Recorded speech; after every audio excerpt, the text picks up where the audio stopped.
ఓం శ్రీ సాయి భగవతి జ్యోతిష్యాలయం నెంబర్ 1 వశీకరణ specialist Kerala tantric గురువు గారు పవన్ నంబూదిరి గారు. కేరళ నుంచే నేరుగా పరిష్కారం లభించును.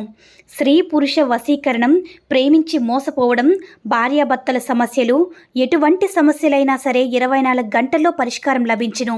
గురువుగారి ఫోన్ నంబర్ 9043637512. ఓం సాయిరామ్. సమర్థ సద్గురు సాయినాథ్ మహారాజ్కి జై. సాయిబాబా భక్తులందరూ కూడా నమస్కారం అండి. సాయినాథుని ఆశీస్సులతో అందరూ కూడా సుఖంగా, సంతోషంగా, అష్టైశ్వర్య, ఆరోగ్య అభివృద్ధితో ఉండాలని మనస్ఫూర్తిగా కోరుకుంటూ ఈరోజు ఈ వీడియోని మొదలు పెడుతున్నాను. ఈరోజు వీడియో ఏంటంటే, తల్లి ఒక శుభవార్త మీ ఇంటి తలుపు తట్టబోతుంది. ఇది చూసిన వెంటనే లక్ష్మీ నరసింహస్వామిని తాకు, అంతా శుభం జరుగుతుంది బిడ్డ అని మన బాబాగారు అయితే ఈరోజు మనకి అద్భుతమైనటువంటి సందేశంతో అయితే మన ముందుకు వచ్చారండి. మరి మన బాబాగారు ఈరోజు మనకి ఎలాంటి సందేశం అందించాలనుకుంటున్నారో ఆయన మాటల ద్వారానే విందాము.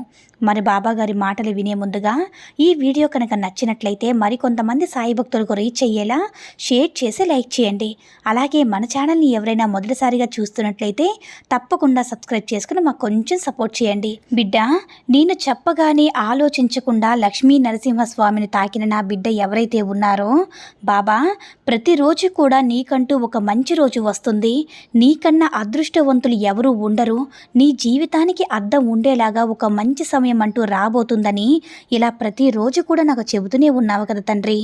నాకంటూ ఎలాంటి మంచి జరగడం లేదు, ఎలాంటి శుభవార్తలు నాకు అందడం లేదు, నేను వినటమూ లేదు. అసలు నా జీవితం పట్ల నాకు విరక్తి కలుగుతుంది బాబా.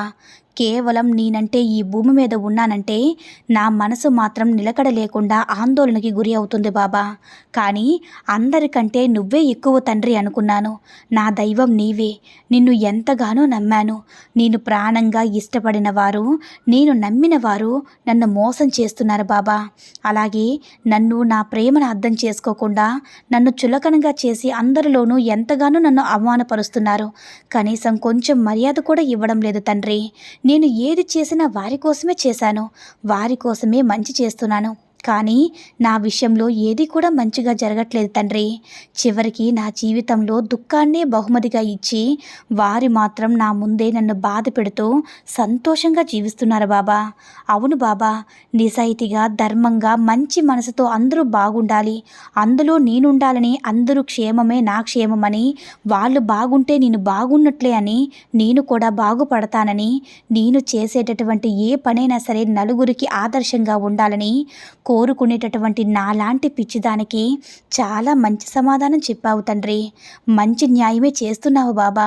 ఇక చాలు బాబా. ఈ నాటక రంగంలో నేను ఏమాత్రం కూడా పోషించలేను. నా దుఃఖాన్ని ఇక ఆపలేను. నిరంతరం నీ పాదాల వద్ద నా సమస్యల చిట్టాను ఉంచుతున్నాను తండ్రి. అయినా కూడా ఏమాత్రం కూడా కనికరించవా? చిరునవ్వులు చిందిస్తూ ఉన్నావు తండ్రి. చిరునవ్వులు చిందిస్తూ నా వైపు చూస్తూ ఉన్నావా బాబా? నాకెప్పుడు శ్రద్ధ సబూరిని చెబుతూనే ఉన్నావు కదా. ఇప్పటి వరకు ఎలాంటి సరైన సమాధానం రావడం లేదు బాబా. ఇంకా ఎన్ని రోజులు ఈ నరక యాతన? నేను అసలు తట్టుకోలేకపోతున్నాను తండ్రి. అసలు నేను చేసినటువంటి తప్పేమిటి తండ్రి? నాకు తెలిసి ఏ జీవికి కూడా అపకారం చేయలేదు. సమాజంలో న్యాయంగా బ్రతికేటటువంటి వారికి కనీసం వారి జీవితంలో ఆనందకరమైన క్షణాలు దొరికేటటువంటి అదృష్టం కూడా లేదా బాబా? ఇంకా నా బాధలు, నా సమస్యలు, నా దుఃఖాన్ని నువ్వు చూడాలని అనుకుంటే, నీకు అంతగా ఆశ ఉంటే నన్నే నీలో ఐక్యం చేసుకో తండ్రి అని నా దగ్గర ప్రతిరోజు కూడా నువ్వు దుఃఖిస్తూ ఉన్నావు కదా బిడ్డ. పిచ్చి తల్లి, నువ్వు కన్నీటితో చేసే అభిషేకాన్ని నేను స్వీకరించలేదని అనుకుంటున్నావా? నేను చూడటం లేదని అనుకుంటున్నావా బిడ్డ? నువ్వు కాచేటటువంటి ప్రతి కన్నీటి బొట్టు కూడా ఈ బాబా దగ్గరికి వస్తుందమ్మా. నువ్వు పడేటటువంటి మనోవేదన నేను అర్థం చేసుకుంటున్నాను తల్లి. నేను నీ తండ్రిని. రోజంతా పనిచేసి ఇంటికి వచ్చిన భర్తను, పిల్లలను, అత్తమామలను నీకు ఉన్న దానిలో అందరినీ కూడా సమభావంతో చూస్తూ అందరికీ కూడా కల్మషం లేకుండా ప్రేమిస్తున్నావు తల్లి. కానీ నీ గుర్తింపును ఎవరు కూడా గుర్తించాలని ఎందుకు అనుకుంటున్నావు తల్లి? నువ్వు ఎవరి కోసమో కాదు కదమ్మా, నీ వాళ్ళ కోసమే నీ కర్తవ్యాన్ని నిర్వర్తిస్తున్నావు. అది భగవంతుడు కూడా తెలుసమ్మా. నిన్ను కేవలం ఆట బొమ్మలా చూసే వాళ్ళకి నీ విలువ ఎంత చేసినా కూడా అది ఎవరికీ కనిపించదు తల్లి. నీకంటూ నిన్ను అర్థం చేసుకుని గుప్పెడు ప్రేమను చూపిస్తే చాలు. ఎంతో ఆనందం పడిపోయి పొంగిపోయేటటువంటి మనస్తత్వం నీది బిడ్డ. నీలాంటి వాళ్ళు ఎటువంటి కల్మషం లేని నా బిడ్డల తల్లి. నీకు అన్యాయం జరుగుతుంటే నేను చూస్తూ ఉంటానా తల్లి? అలాంటి వారికి నీ విలువ తెలిసి రావాలంటే నువ్వు కూడా వాళ్ళని అనుసరించమ్మా. వాళ్ళని ఎక్కువగా సంభాషించవద్దు. అలాగే ఎవరితో ఎంత మాట్లాడాలో అంతవరకే మాట్లాడు తల్లి. మిగతా సమయం అంతా కూడా ఆ భగవంతుని ముందు నీ మనసును ఉంచు. నీ పనిని నువ్వు చక్కగా చేస్తూ ఉండు. వారికి కూడా తప్పకుండా నీ విలువ తెలుస్తుంది. ఇటువంటి చిన్న చిన్న విషయాలకే అలా బాధపడితే ఎలా తల్లి? ఇక ఈ లోకంలో ఎలాంటి అదృష్టానికి నోచుకున్నటువంటి వారు ఎంతోమంది అభాగ్యులు ఉన్నారు బిడ్డ అని నువ్వు ఒక్కసారి గుర్తు తెచ్చుకో.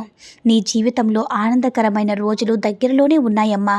నువ్వు అనుకున్నటువంటి రోజు అతి త్వరలోనే నువ్వు చూడబోతున్నావు. నీ బాబా తండ్రిగా నీకు సత్య ప్రమాణం చేస్తున్నాను బిడ్డ. నువ్వు ఎప్పుడైతే నేను తాకమనగానే భక్తితో లక్ష్మీ నరసింహస్వామిని ఎప్పుడైతే తాకావో నీ జీవితం అంతా కూడా శుభకరంగా మారిపోతుంది బిడ్డ. నువ్వు కోరుకున్నట్లుగానే మీ ఇంట్లో కోరుకున్న శుభకార్యాలు జరుగుతాయమ్మా. ఎన్నాళ్ళ నుంచో అడుగుతున్నావు కదా, బాబా నాకంటూ ఒక సొంత ఇల్లు కావాలి, ఇల్లు అమర్చుకొని మేము గృహప్రవేశం చేసుకోవాలని ఎంతగానో ఆశతో ఎదురు చూస్తూ ఉన్నావు కదమ్మా. నువ్వు కోరుకున్నట్లుగానే నీకంటూ ఒక సొంత ఇంటిని అమర్చుకుంటావు తల్లి. ఆ సొంత ఇంటిలో అందరూ కూడా కలిసి సంతోషంగా ఉంటారమ్మా. ఇప్పటి వరకు కూడా నువ్వు వేటిలో విజయం అనేది రావడం లేదని దుఃఖిస్తూ ఉన్నావు కదమ్మా. నీకోసం గెలుపు వార్త తీసుకువచ్చాను. ఇక దేని గురించి కూడా బాధపడవద్దు బిడ్డ, ఆనందంగా ఉండు. బాబా ఇదంతా ఎలా సాధ్యమని అనుకుంటున్నావు కదా తల్లి. ఇన్ని రోజులు నా కోరిక ఎప్పుడు తీరుస్తావు సాయి తండ్రి నన్ను వేడుకుంటూ ఉన్నావు కదమ్మా. ఇన్ని రోజులకు నీకు గెలుపు రాబోతుంది తల్లి. నీవు ఇకపై గెలుపు కోసం పోరాడవచ్చు తల్లి. నిరుత్సాహంతో కన్నీటితో కూర్చోవద్దు. ఎలాంటి కష్టమైనా సరే అలసిపోవద్దు. అలాగే నమ్మకంతో పోరాడితే గెలుపు నీ సొంతమవుతుంది తల్లి. గెలుపు కోసమే పోరాడు. ఆటంకులు అడ్డంకులు ఏర్పడడం సహజమే తల్లి. వాటిని నువ్వు దాటేశావు అని ఒక్కటి గుర్తుపెట్టుకో. నువ్వు ఏమి చెయ్యాలని నువ్వు తలచినా నీ బుద్ధిని, నీ తెలివితేటల్ని, నీ సామర్థ్యాన్ని నిరూపించుకో. ఆస్తి డబ్బు లేకపోయినా నీ మీద నీకున్న నమ్మకాన్ని నువ్వు నమ్మకపోతే తప్పకుండా నువ్వు గెలుస్తావు.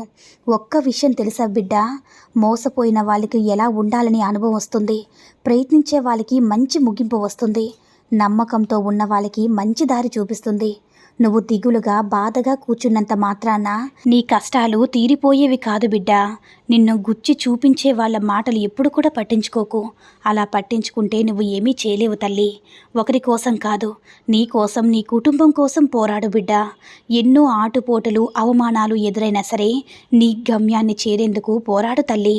నీ కోసం నీ లక్ష్యాన్ని వదులుకోవద్దు. నువ్వు చేసే ప్రతి పని కూడా న్యాయం అనేది ఉండాలి. నువ్వు ఇతరుల మాటలు ఎందుకు పట్టించుకుంటావు బిడ్డ? నిన్ను ఎవరైతే హేళన చేశారో అందరూ కూడా నిన్ను చూసి అసహ్యపడేలా కాలం వచ్చింది తల్లి. నీ బాబా తండ్రి ఉండగా నిన్ను బాధపట్టేది ఎవరు తల్లి? ఒకటి మాత్రం గుర్తుపెట్టుకో, అంతా మంచిగానే అనుకో, మంచిగా ఆలోచించు, ధైర్యంగా ఉండు. నీకు చేతనైనంత వరకు కూడా ఇతరులకు సహాయం చేస్తూ ఉండు. నీకు వచ్చిన కాస్త కష్టకాలాన్ని కూడా సంతోషంగా ఎదుర్కో. ఒడిదుడుకులను కూడా ఒక గెలుపుగా మారుతాయి బిడ్డ. ఈ బాబా చెప్పిన విషయాలన్నీ కూడా గుర్తుపెట్టుకొని నీ బాబా తండ్రి యొక్క మార్గంలో నడిచావంటే నీకంతా కూడా మంచి జరుగుతుంది బిడ్డ అని మన బాబా గారైతే ఈరోజు మనకి నరసింహస్వామిని తాకిన వారందరికీ కూడా చాలా అద్భుతమైనటువంటి సందేశాన్ని అయితే అందించారండి. సాయి మహిమల ద్వారా వచ్చిన ఈ సందేశం మీ అందరికీ కూడా నచ్చిందని అనుకుంటున్నాను. ఈ వీడియో కనుక నచ్చినట్లయితే మరికొంతమంది సాయి భక్తులకు రీచ్ అయ్యేలా షేర్ చేసి లైక్ చేయండి. అలాగే మన ఛానల్ని ఎవరైనా మొదటిసారిగా చూస్తున్నట్లయితే తప్పకుండా సబ్స్క్రైబ్ చేసుకుని మాకు కొంచెం సపోర్ట్ చేయండి. సర్వే జనా సుఖినో భవంతు. జై సాయిరామ్.